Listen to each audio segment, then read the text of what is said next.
not only will figure drawing and sketchbooking improve you as an animator, a 3D animator, but it will empower you to take your career in multiple directions in the event that 3D animation isn't an option.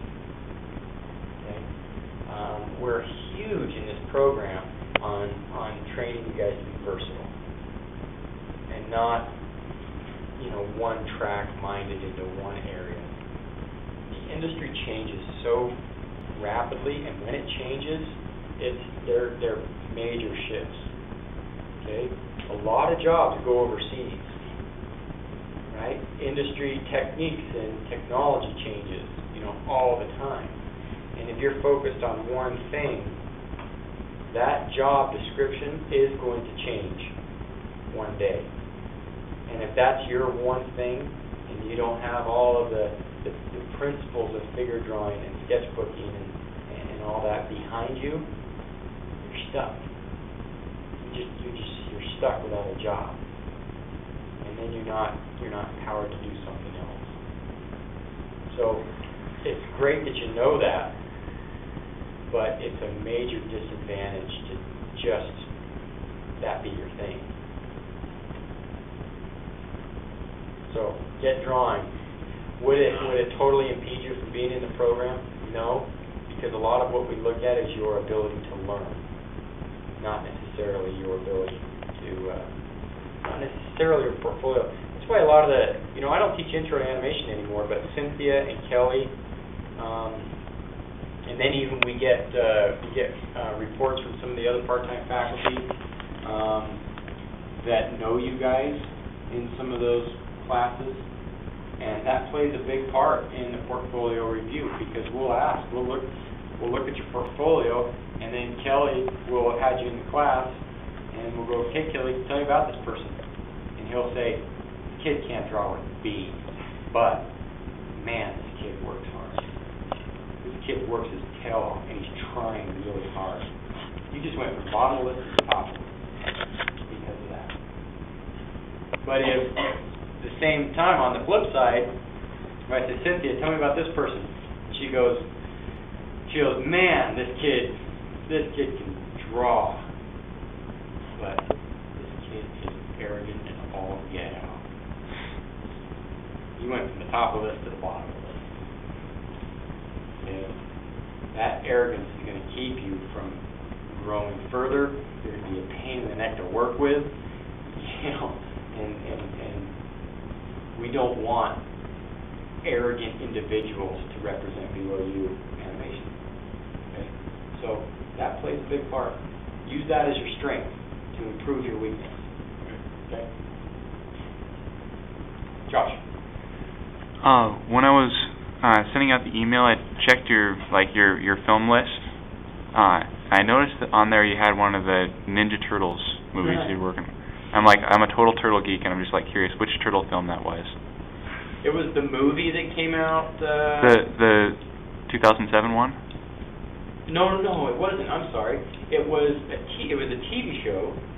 It was a pilot for a TV show at Warner Brothers that we put together, and I can't even remember because it was so long ago. I can't remember if they made. Was it CG? No. No. No, it was traditional.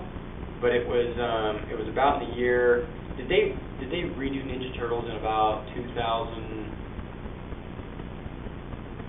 There's an 03 or 2003. There's an 03, yeah. There's an 03. Mm-hmm. That was it. It was the pilot for that. Oh, cool. For that show. Was it storyboard or? Mm-hmm. Cool. Way cool. Yeah.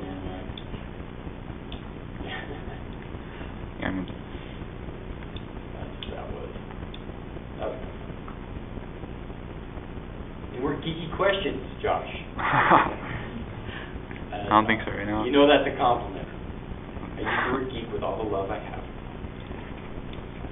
I've heard about possible changes to the prerequisites for getting into the program.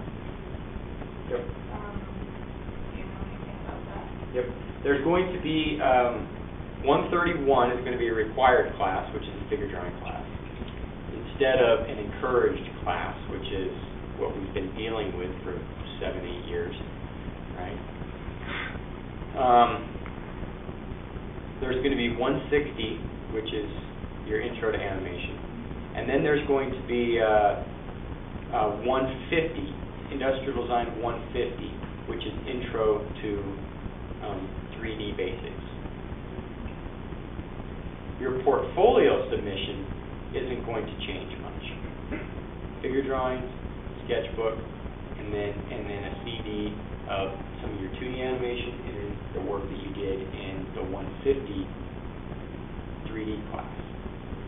Okay? But that's really the change there. There's not going to be TMA 102. Or we may have pushed that. I can't remember. I didn't bring my paperwork. I am enrolled in that class. Should I drop out? Here's what I'd recommend. It's still a good class to understand those production basics, but it's not going to help you in getting into the program. Okay. Take the time now to improve those two things: figure drawing, sketchbook, figure drawing, sketchbook. Okay. You can also take, there's some core classes that the department offers. They're 100 level. I forget what they're called. I think it's like spatial drawing and composition.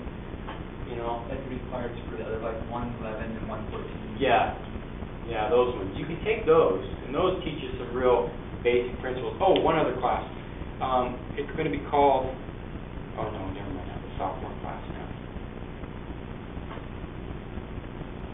There's that class that we have. It's under 494 right now, and it's with Joe Olson. It's that drawing for animation. Anyone here had that class? Oh, I'm enrolled in that too.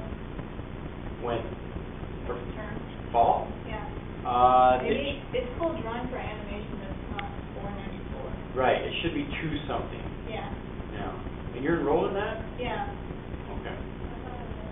You got in that too? You don't have, it's an ASPA. Okay. Yeah. Well, you got lucky because in the future there's going to be a limitation on that class. That's a animation major class only. So you, at the beginning of the class, Joe might have to do some editing to the role to allow majors into the class before pre-animation majors. Okay. Just be aware of that. Okay.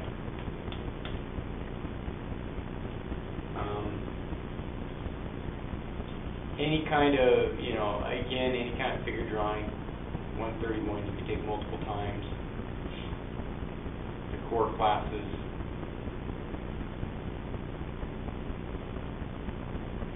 And just be dedicated with your sketchbook. There's no magic pill.